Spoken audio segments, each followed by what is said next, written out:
성경 말씀 야고보서 2장 14절부터 17절 말씀까지입니다.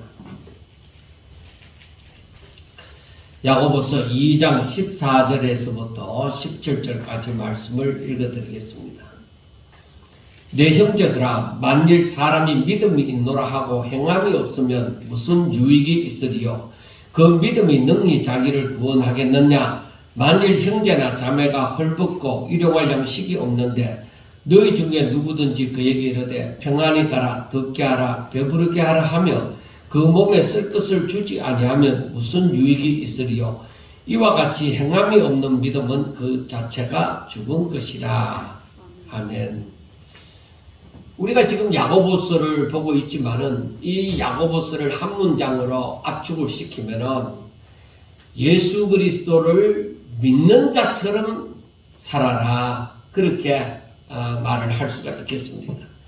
특히 이 야고보 사도가 편을 들고 이 편지를 쓸 때 어떤 마음을 가지고 무슨 목적을 가지고 썼는가를 생각하면은 이 야고보서가 여러 주제를 가지고 말을 하고 있는 것처럼 볼 수 있지만은, 그러나 전체적으로 보면은 당시에 다가오는 시련을 주를 믿는 자들이 믿음을 잃지 않고 잘 감당했으면 좋겠다는 그 마음을 가지고서 이 성도들에게 편지를 쓴 것입니다. 그래서 이 야고보서 1장에서는 일단 가장 먼저 닥치는 문제가 시련이니까, 그래서 1장 2절부터 4절에서 너희가 시험을 당하거든 온전히 기쁘게 여기라. 이는 믿음의 시련이 인내를 만들어내는 줄 너희가 알미라. 인내를 온전히 이루라. 이는 너희로 온전하고 구비하여 조금도 부족함이 없게 하려 함이라 하고 말씀을 합니다. 그래서 1장에서는 너희들에게 닥쳐오는 그 시련은 오히려 너희들을 연단시키고 너희들의 부족함을, 연약함을 채워주고 강하게 해주는 그러한 일들이 될 것이다. 그래서 너희들의 믿음이 점점 더 성장하도록 해 나갈 것이다 하고 말씀을 해주고 있는 것입니다. 그리고 2장에서는 내 형제들아, 영광의 주 우리 주 예수 그리스도에 대한 믿음을 너희가 가졌으니 하고 말을 하면서 그 너희들이 믿음을 가졌으니까 그에 합당한 삶을 살아라. 믿는 자, 주 예수를 믿는 자일 것 같으면 믿는 자답게 살아라 하는 말씀이 2장에서 기록이 되어져 있습니다. 그래서 이와 같이 3장, 4장, 5장에서도 마찬가지로 이와 비슷한 내용이 주어지는 것입니다. 그리고 오늘 2장에서 보면은 야고보 사도가 먼저 언급하는 것이 무슨 말이냐 하면은 예수 그리스도에 대한 믿음을 너희가 가졌으니 하고 당시에 예수 믿는 사람들, 기독교인들을 향하여 지금 말을 하고 있는 것입니다. 자, 너희가 믿음을 가졌으니 하고 가장 먼저 하는 말이 사람을 차별하지 말라는 것이죠. 옛날이나 지금이나 사람이 사는 곳에는 다 마찬가지입니다. 부자나 근세 있는 자나 유명한 사람이나 이런 사람이 들어오면은 교회에서 그런 사람들을 잘 대접합니다. 아, 이쪽에 앉으세요, 저쪽에 앉으세요, 아이고 오셨습니까 하고 하지만은, 그러나 그리 이름이 없고 더구나 보통 사람보다도 못한 가난한 사람이든지 못 배운 사람이든지 초라한 사람이 들어오면은 뭐 알아서 아무데나 앉으세요, 그런 식으로 한다는 것입니다. 그래서 어느 시절이든 이 빈부의 격차는 심하지만은, 그러나 너희들이 부자나 가난한 자나 똑같은 마음을 가지고 대하라는 말씀을 이제 계속적으로 해주고 있습니다. 그래서 성경에 보면은 부자가 교회에 들어오면은 그 교회에 잘 정착하기를 바라는 마음을 사람들이 가지고 있습니다. 그리고 마땅히 부자들은 그 교회에서 또 자기들이 자리를 잡으면은 당연히 나 같은 사람이 이 교회에 들어왔는데 나를 잘 대우해주나 안 해주나, 또 그걸 가지고 또 시험에 들기도 하고 안 들기도 하는 거예요. 왜 그러냐? 부자고 잘 많이 배웠고 또 세상에서 유명한 사람들은 대우를 받다 보니까 뭐 별거 아닌 교회에서 말이야 나를 알아주지도 안 하고 뭐 대우도 안 해주더라. 자기들이 대우받으러 온 거 아닌데, 그러나 믿음이 없는 사람들 곁에는 어디까지나 그런 부분이 있습니다. 그리고 신앙에 믿은 지 연륜이 좀 되는 사람이라도 또 부자일 것 같으면은 어느 교회에서 혹은 어느 교회를 다니다 왔든지 간에 자기가 대우를 받던 그 습성이 있어서 누가 나를 대우 안 해주나, 누가 나를 알아봐 주지 않나, 그런 마음도 당사자들도 갖고 있는 것입니다. 자, 그러나 반대로 가난한 자가 교회에 들어오면은 대다수의 사람들이 별로 관심을 가지지 않는 것입니다. 부자가 들어올 때처럼 아이고 여기에 앉으세요, 그렇게 대우하지 않습니다. 가난한 사람에게는 성경에 있는 것처럼 너는 거기에 서 있든지 내 발등상 아래에 앉으라, 그렇게 한다는 것입니다. 그러니까 소홀히 한다는 것이죠. 이게 누구를 향해서 잘못했다 어떻다 할 것 없이 사람은 다 심성이 부패되어졌으므로 자기 눈에 보이는 대로 판단하기 마련입니다. 그 사람들이 다 똑같은데, 그러나 누가 이걸 극복해 나가느냐 하는 것이 아주 중요한 것입니다. 사람들은 내가 그때의 그 사람에 대해서 좀 너무한 것 같다 뭐 이렇게 생각할 수도 있지만 그것 때문에 시험될 일은 아닙니다. 우리는 자기 자신도 모르게 우리의 부패한 심성이 그런 척도로 사람을 보도록 만들어주는 거예요. 그래서 우리 사람들이 흔히 하는 말이, 야, 저 사람 첫인상이 어떻느냐. 그 첫인상을 많이 묻습니다. 그러니까 처음 봤을 때 그 인상, 선입견, 이것도 마찬가지. 선입견이 좋으면은 막 그 사람에게 빠져들어가는 거죠. 그래서 선입견이 별로 안 좋은 사람은 아무래도 경계를 하게 되어져 있습니다. 그러나 우리가 이 선입견 때문에 사람을 잘못 판단해서 정말 낭패를 당하는 경우도 우리가 보게 되어집니다. 그래서 성경은 이 야고보 사도는 그 당시에 빈부의 격차가 굉장히 심했다 이 말이에요. 그래서 영광의 주, 곧 우리 주 예수 그리스도에 대한 믿음을 너희가 가졌으니, 그러니까 예수님을 믿는 믿음을 너희가 가졌으니 사람을 차별하지 말라는 것입니다. 왜? 하나님을 믿는 사람은 사람을 차별하지 않는다는 것입니다. 하나님의 가르침이 바로 그거예요. 그러니까 이 말은 어찌 보면은 사람에게서 당연히 일어나는 그런 마음대로 살지 말고 너희들이 믿음으로 살아라는 것입니다. 너희들 생각나는 대로, 너희들 판단되어지는 대로 하지 말고 하나님의 가르침을 받아서 너희들이 사람 차별하지 않는 그런 믿음을 가지고 살아라는 것입니다. 그래서 이 말씀이 가르쳐주는 의미는 예수님을 믿으니까 너희들 본성대로 살지 말고 믿음으로 살아. 그래서 우리는 의인은 믿음으로 말미암아 살리라고 했잖아요. 그러니까 내 본성, 내 생각, 내 경험 이것 가지고 모든 것을 판단해서 그렇게 살지 말고 믿음으로 살아라. 예수 믿는 사람은 오직 믿음으로 살 것이다 하고 얘기합니다.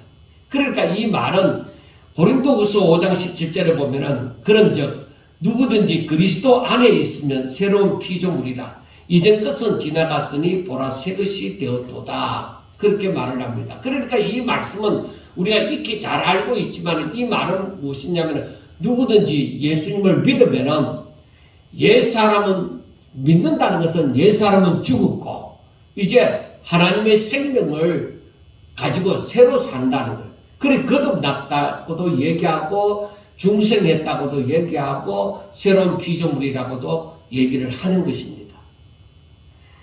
그래서 너희들이 이렇게 이제 예수 그리스도로 말미암아 새로운 피조물이 되어졌으면은 너희가 옛사람, 그러니까 부패한 본성으로 마음대로 살던 그런 옛사람의 삶을 벗어버리고 이제는 너희들이 새 사람으로 살아라. 새 사람은 하나님의 말씀을 따라 살아가는 삶이다. 바로 그렇게 얘기를 해주는 거예요.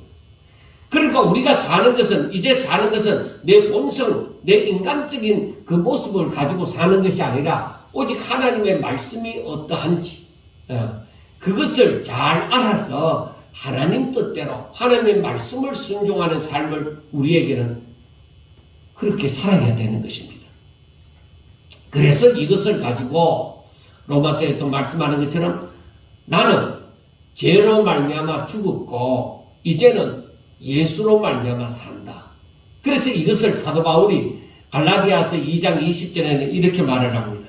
내가 그리스도와 함께 십자가에 못 박혔으니 그런즉 이제는 내가 사는 것이 아니요 오직 내 안에 그리스도께서 사시는 것이라. 이제 내가 육체 가운데 사는 것은 나를 사랑하사 나를 위하여 자기 자신을 버리신 하나님의 아들을 믿는 믿음 안에서 사는 것이라. 그래서 우리가 예수님을 믿는다고 하는 것은 우리는 십자가에 못 박힌 적이 없고 피를 흘린 적이 없지만은 우리가 예수님을 믿음으로 말미암아서 믿음으로 예수와 함께 하나가 되어짐으로 말미암아 예수님이 십자가에 못 박혀 죽으심이 나도 예수 안에서 십자가에 못 박혀 죽었다. 그게 믿음이에요. 그리고 이제는 예수님이 다시 사신 것처럼 예수 안에서 우리도 다시 살게 되어진다. 왜? 예수님과 하나가 되어지니까. 이게 믿음이다. 그래서 이런 사람들은 내가 육체 가운데 이제는 내가 이 육체를 가지고 사는 것은 옛날과 같이 내 본성으로 사는 것이 아니라 이제부터는 나를 사랑하사 나를 위하여 자기 몸을 버리신 예수로 하나님의 아들을 믿는 믿음 안에서 내가 사는 것이다. 그러니까 내가 예수를 믿는다는 것이 어떻게 했다고요? 예수와 함께 십자가에 못 박혀 죽으십니다. 그리고 예수님과 함께 그 안에서 다시 살아났다.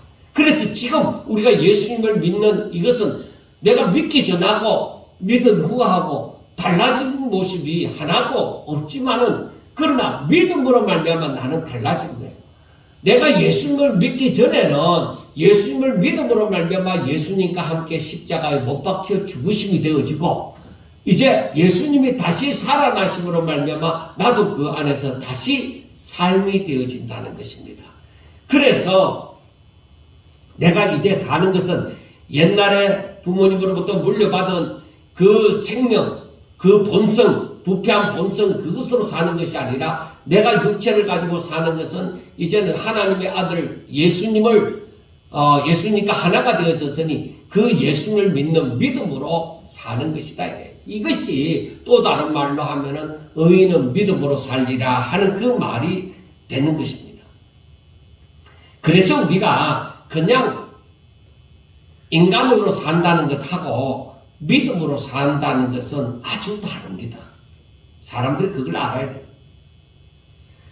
모든 판단과 가치 기준이 세상이 아니라 오직 하나님께 있다는 것입니다. 전에는 세상에 있었죠. 이제는 오직 하나님께 있다는 것입니다. 그러니까 세상이 우리를 향하여 볼 때에 말을 할 때 너희들은 도대체 이해를 할 수 없다. 이해를 할 수 없다는 것이죠. 그래서 이 믿지 않는 사람과 회식을 하든지 무슨 모임이 있었을 때 야, 저 사람은 예수쟁이 아이가 아예 제게 나라는 것이죠. 왜? 우리와는 다르다는 것이죠. 그게 정상인 거죠. 자, 우리가 그러면은 다르게 산다는 것이 무엇이냐? 하나님의 말씀으로 산다는 것이죠. 이제는 하나님의 말씀이 기준이 되어진다는 것이죠. 그래서 하나님의 가르침은 내 이웃 사랑하기를 내 몸과 같이 하라. 그렇게 말씀을 하거든.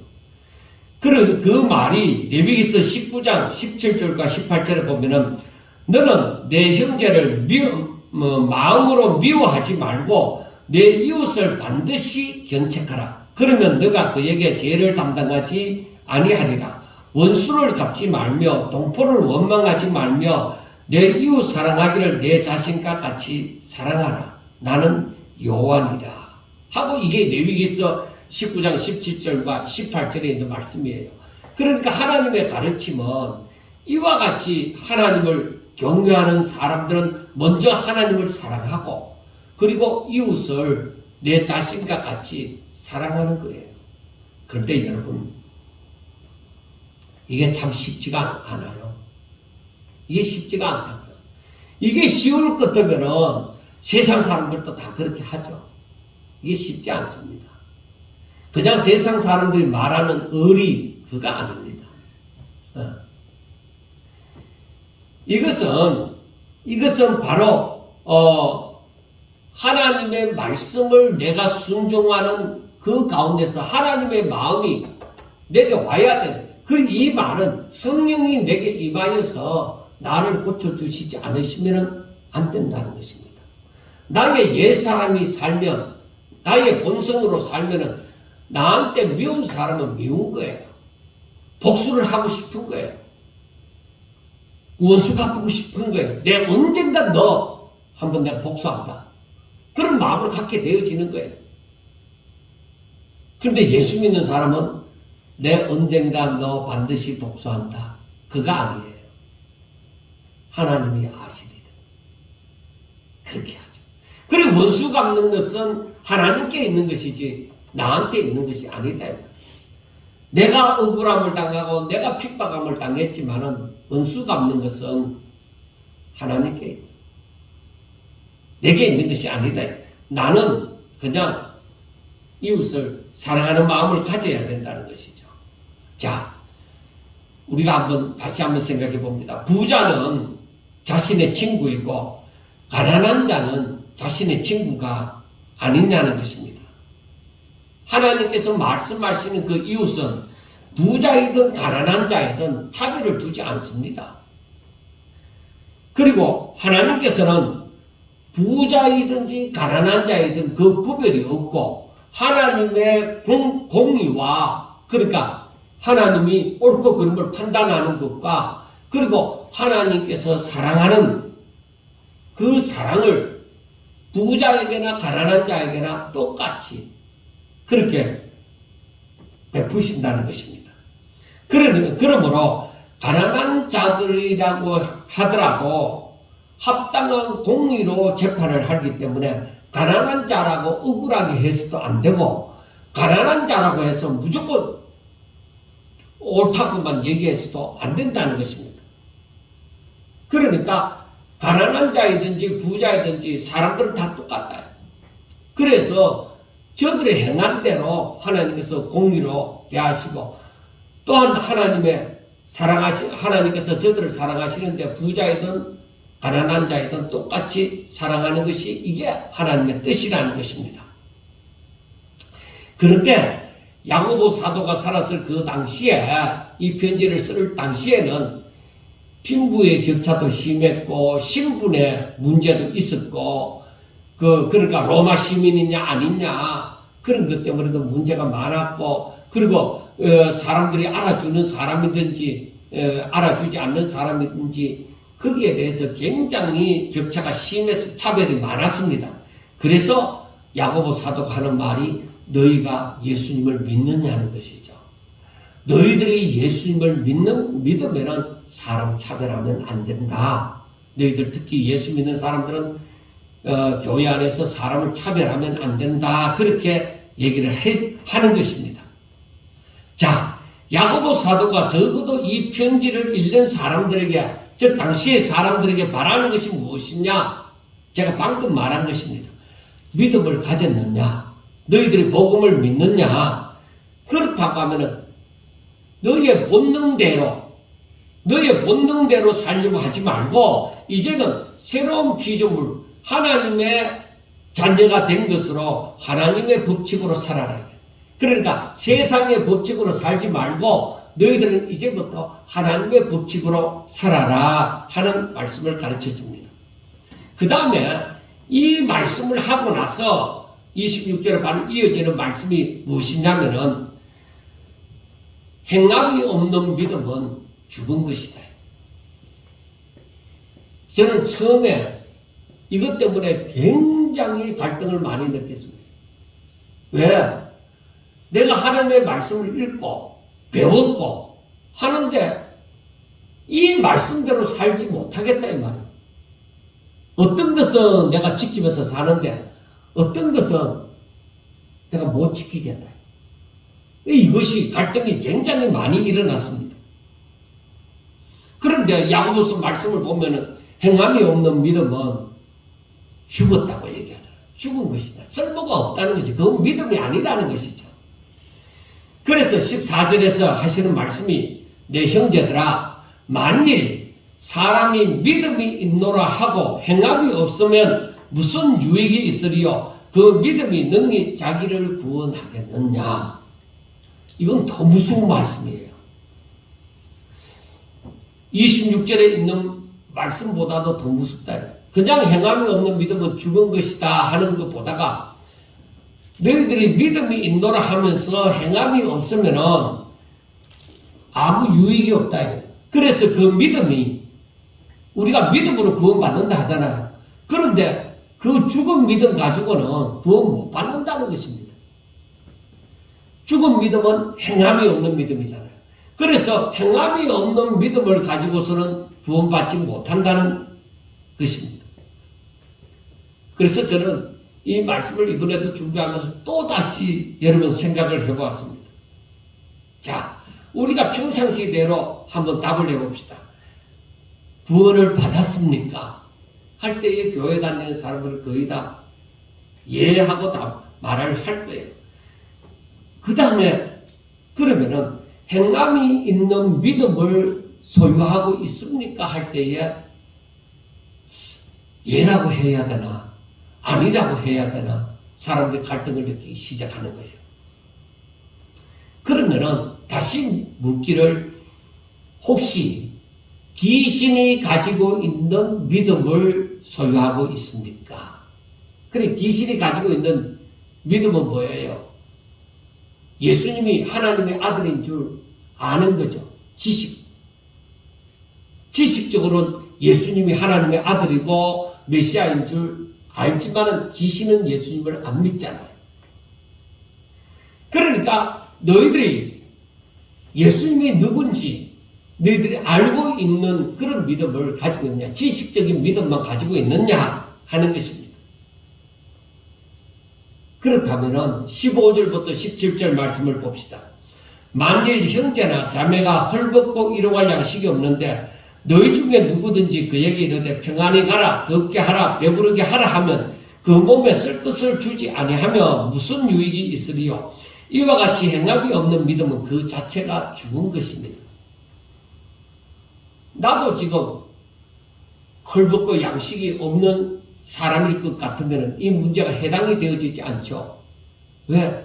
내가 줄 것이 없다.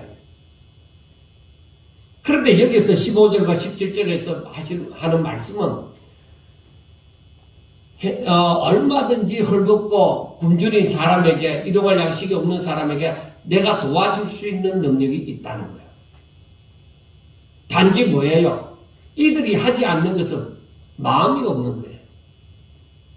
도와줄 마음이 없는 거예요. 그러니까 저들이 입으로서만 뭐든지 다 하는 거예요. 아이고 헐벗고 추워서 더구나 배고프면 더 추울 텐데 어디 가서 따뜻하게 하세요. 무엇이라도 잡수세요. 그렇게 얘기를 하는 거예요. 그리고 조심해서 가세요. 그게 그 사람에게 말로서는 뭐야?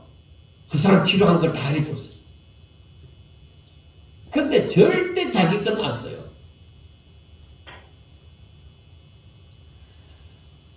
제가 목회를 하면서도 느끼고 노예에서 이렇게 목사님들이나 장로님들을 대하면서 제가 느끼는 것이지만 말로서는 그리고 공금을 가지고는 기가 차게 해요. 공금 습관. 그러니까 내 것이 들어가는 거는 절대 안 해. 그런데 남의 것을 가지고는 하려고 하는 거예요. 그리고 그게 제 마음에 밉상으로 보이는 거예요. 왜 그러냐? 말로서는 다른 사람보다 더 잘해요. 더 앞장서고. 그런데 자기 주머니에서 나오는 거는 절대 안 하려고 하는 거예요. 그래서 제가 입 바른 소리를 좀 하죠. 말로만 다 하냐? 네 주머니에서 단 얼마라도 내놓고 한번 얘기해봐라. 다른 사람한테서 자꾸 내놔라 어떠라 하지 말고 당신 주머니에서 얼마라도 내놓고 한번 얘기를 하라. 그렇게 얘기를 합니다. 그래서 그 사람들이 나를 싫어하죠. 왜? 자기들의 그 모순된 점을 그대로 내가 드러내버리니까. 여러분, 우리가 성경 말씀을 좀 더 깊이 생각해야 돼요. 행함이 없는 믿음은 죽은 것이라고 했습니다. 이 죽은 믿음을 가지고 구원을 받겠느냐? 못 받습니다. 죽은 믿음은 믿음이 없는 것이랑 마찬가지예요. 그리고 귀신이 가지고 있는 믿음은 뭐예요? 하나님에 대해서 많은 지식을 갖고 있다. 그 예수님 당시에 바리새인이나 서기관들이 제사장들이 예수님을 못 알아봤는데도 귀신은 뭐예요? 알아봤잖아요. 그래서 때가 되지도 않았는데 왜 벌써 왔습니까? 그렇게 얘기하잖아요. 그래, 그 당시에 제사장이나 바리새인이나 서기관들도 모르는 예수님을 귀신은 알아봤거든. 그래서 사람들이 하는 말이 흔히 귀신같이 안다고 얘기하는 거죠. 귀신같이 알아요. 여러분, 귀신같이 알아도 구원을 얻게 하는 방법은 없습니다. 여러분, TV에서나 유튜브나 이런 데서 점쟁이들 나오잖아요. 저들이 우리 많이 맞추고 어떻게 한다 해도 구원의 길을 몰라요. 망하게 하는 길은 알아도 구원의 길은 모릅니다. 절대 귀신이 그 방법을 알고 있는 건 아닙니다. 그래서 저들이 많이 안다고 해서 점쟁이가 진짜 살아계신 예수님을 만나지 않고서 돌아오는 일이 없다. 그 귀신이 나가야 돼.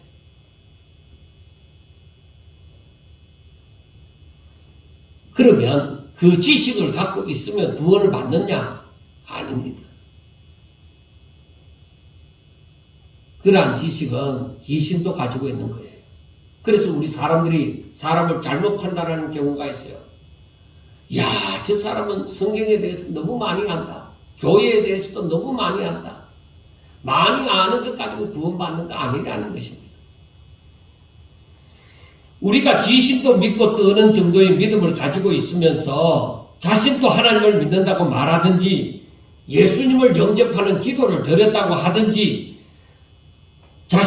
그래서 자신이 구원받았다 그렇게 말하는 것은 정말 아주 어리석은 일입니다. 그래서 오늘 보면 20절에 보면 이런 말씀이 있습니다. 허탄한 사람아, 행함이 없는 믿음이 헛것인 줄 알고자 하느냐 하고 말씀을 합니다. 자, 믿음이 바로 어떤 거냐? 그래서 아브라함과 기생 라합의 경우를 얘기를 해주고 있습니다. 아브라함은 뭐요? 하나님이 아브라함을 데리고 밖에 나가서 밤중에 하늘에 떠 있는 이 무수한 별들을 보면서 얘기합니다. 아브라함아, 너가 저것을 셀 수 있겠느냐? 못 셀지요. 그래, 너 자손이 저와 같이 많으리라 하니까 아브라함이 택도 없는 말씀하십니다. 내가 지금 자식도 못 낳고 살아도 아이를 낳지 못하는 그런 단순한 입장인데 무슨 내 후손이 하늘의 별같이 아니 지금 한 별 몇 개만이라도 몇 개의 숫자만이라도 자, 내 후손이 있었으면 좋겠습니다. 그렇게 하지 않았습니다. 그걸 믿었죠. 그 믿음이 나중에 어떻게 나오느냐. 하나님께서 100세에 낳은 이삭을 데리고서 아브라함에게 얘기합니다. 아브라함아, 너 독자 이삭을 나한테 번제로 드리라. 번제가 짐승을 각을 떠서 불로 태우는 거거든요. 그래서 그 연기를 험량하시는 것이거든요. 향기를. 그래서 얘기를 합니다. 아브라함아, 너 독자 이삭을 내가 지시하는 땅에 가서 번제로 드리라. 아브라함이 예 하기만 하지 다른 말을 하지 않습니다. 그래서 아브라함은 이 이삭을 데리고 나무집을 지어가 자기 종들하고 같이 모리아 산으로 갑니다. 모리아 산을 가서 갈 때에 이삭이 묻습니다. 아버지, 불도 있고 나무도 있고 다 있는데 하나님 앞에 번제할 그 어린 양은 어디 있습니까? 했을 때에 아브라함의 대답이 하나님이 준비하신다. 그렇게 했어요. 그런데 사실 자기를 두고 하는 말인 줄 이삭이 어떻게 알겠습니까? 그런데 나무를 불탈 나무를 펼쳐놓고 또 이삭을 다 묶어놓고 움직이면 안 되니까 도망가면 안 되니까 사제를 다 묶어놓고 칼을 들어서 이 각을 떠야 되잖아. 그때에 하나님께서 아브라함아 내 아들 이삭의 몸에 손대지 마라. 내가 너 믿음을 이제 알았다. 그렇게 말씀하시고 돌아보니까 그 숯불에 걸린 양이 한 마리 있어서 양을 드렸죠. 여러분, 그게 믿음입니다. 그분이 너 후손이 하늘의 별과 같이 많으리라고 말씀하셨기 때문에 이삭이 여기서 번제로 드려진다 할지라도 다시 살리시사 이삭의 몸에서 그 후손들이 이어지리라는 것을 믿었던 것입니다. 저는 이 믿음이 보통 믿음이 아니라고 생각합니다. 그리고 기생 라합 같은 경우도 마찬가지입니다. 소문만 듣고서 뭐 하나님이 라합에게 나타났거나 뭐 어떤 역사가 일어났던 건 아니죠. 예수님을 보았거나 그런 일도 없죠. 소문만 듣고서도 뭐요? 하나님이 이 가나안 땅을 이스라엘 백성들에게 주리라고 믿었던 것이죠. 하나님의 말씀대로 되어지리라고 믿었던 것이죠. 그래서 이 이스라엘 정탐꾼이 왔을 때에 숨겨주고 나중에 당신들이 이 여리고 성에 들어올 때에 우리를 구원하라고 얘기를 했던 것입니다. 믿음이 바로 살아있는 믿음이 바로 그런 것이라는 것입니다. 그래서 이 말씀을 보면은 정말 행함이 없는 믿음은 죽은 것이다. 이걸 생각하고 또 생각해 보면서 바울은 뭐라고 말을 했는지 생각해 봤습니다.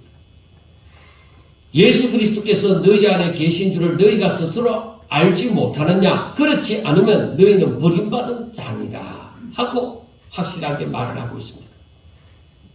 야고보 사도가 행함이 없는 믿음은 헛것이라고 하는 것이나 예수 그리스도께서 너희 안에 계신 줄을 너희가 스스로 알지 못하느냐? 그렇지 않으면 너희는 버림받은 자니라 하는 말씀, 바울의 말이나 야고보의 말이나 똑같다 이 말이에요. 여러분, 하나님을 믿는데 내 마음에 하나님이 계신 것 같지 않다. 그걸 늘 느끼고 있다면 이건 문제가 있습니다. 완전히 믿음이 없는 자이든지 아니면 이제 믿는 자이든지. 그런데 오래된 믿음을 갖고 있으면서 이렇다고 하면 정말로 심각한 입장입니다. 그래서 제가 생각해 봤습니다. 그냥 아무것도 생각하지 않고 그냥 교회만 다니면 되는 거 아니냐. 그냥 뭐 하나님이 뭘 하라 하고 뭘 하지 마라 했든지 그거 상관없이 내 마음대로 교회만 다닐 테다. 저는 그렇게 믿고 싶지 않았습니다. 확실하게 하나님을 알고 믿고 싶은 것입니다.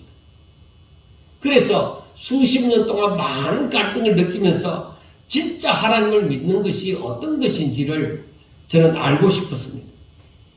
더구나 제 같은 경우는 목사니까 제가 확실하게 알아야 다른 사람들을 가르칠 것이잖아요. 그래서 저도 결론을 내리는 것이 귀신도 믿고 떠는 믿음을 가지고 있는 것으로서는 구원을 받을 수가 없다.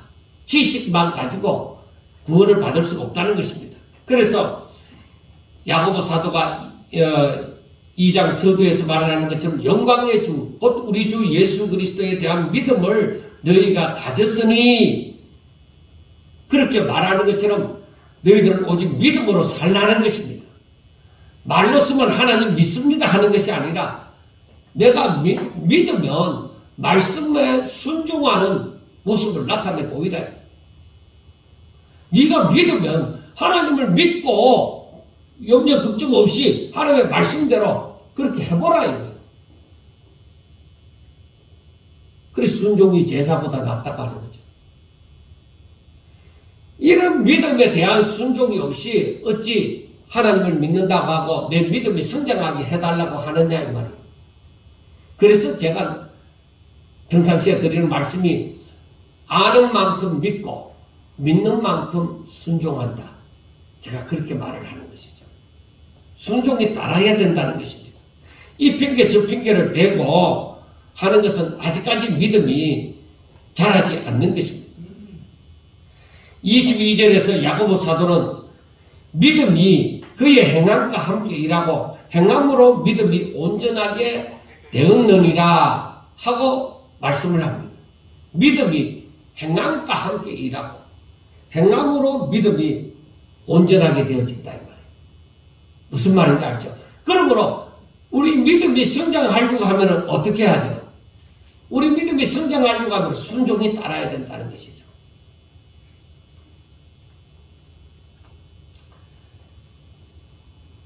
아브라함이 그 아들 이삭을 제단에 바치던 일을 생각해 봅시다. 여러분, 하나님의 말씀을 아브라함처럼 살아있고 능력이 있어서 완전하게 성취되는 줄로 믿으셔야만 합니다. 이 믿음이 없으면 진정 믿는 것이 아니라는 것이죠. 그래서 바울은 고린도전서 10장 31절에서 그런즉 너희가 먹든지 마시든지 무엇을 하든지 다 하나님의 영광을 위하여 하라. 그렇게 말씀을 합니다.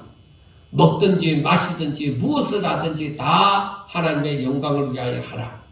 즉 우리는 오직 하나님의 영광을 위하여 택하심을 받고 하나님의 영광을 위하여 부르심을 받고 하나님의 영광을 위하는 그 사명을 받은 것입니다.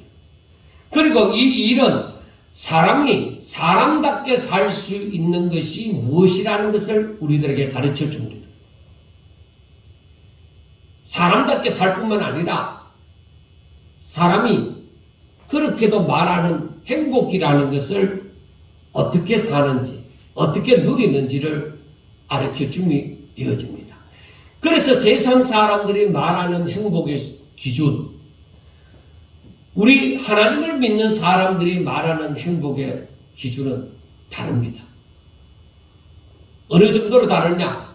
세상 사람들이 말하는 행복하고 이 하나님이 말씀하는 그 행복하고 이 누리는 수준이 아주 다릅니다. 여러분, 제 자신도 살면서 계속 갈등을 하였지만은 이제는 갈등이 줄어든 것 같습니다. 이제는 갈등을 하는 것보다도 하나님의 뜻을 깨달았으면 갈등보다는 오히려 순종하고자 합니다. 왜? 길이 이길 뿐이다. 그죠? 구원받을 수 있는 길이, 하나님께 복을 받을 수 있는 길이 이길 뿐이라는 것입니다. 하나님의 말씀을 향한 믿음이 있어서 그 말씀을 자신의 생명으로 여기면서 산다면은 행함은 아주 당연한 것입니다. 말씀이 내게 법이 되어져야 돼. 말씀이 내게 살아있어야 돼. 생명이 되어져야 되는 거예요. 그러면은 순종은 아주 당연한 것이죠. 그리고 그 행함으로 말미암아 하나님의 뜻을 더욱 알게 되며 하나님의 말씀으로 인한 안식을 누리는 것입니다. 이거는 말씀을 쫓아서 순종함으로 말미암아 그 안식을 누려본 자만이 알지 생각만으로는 모르는 것입니다. 저는 여러분들에게 말씀을 드리는 것은 하나님의 말씀이 멀리 있는 것 같이 느껴지지 아니하고 오히려 말씀이 하나하나 살아있어 자신의 생명과 같이 느껴져야 된다는 것입니다. 여러분, 행함이 없는 믿음은 죽은 것입니다. 죽은 믿음으로서는 구원받지 못합니다. 예수님이 다시 올 때에 찾으시는 그 믿음이 바로 오늘날 우리가 내 자신이 갖고 있는 믿음인지를 생각해 보셔야만 합니다.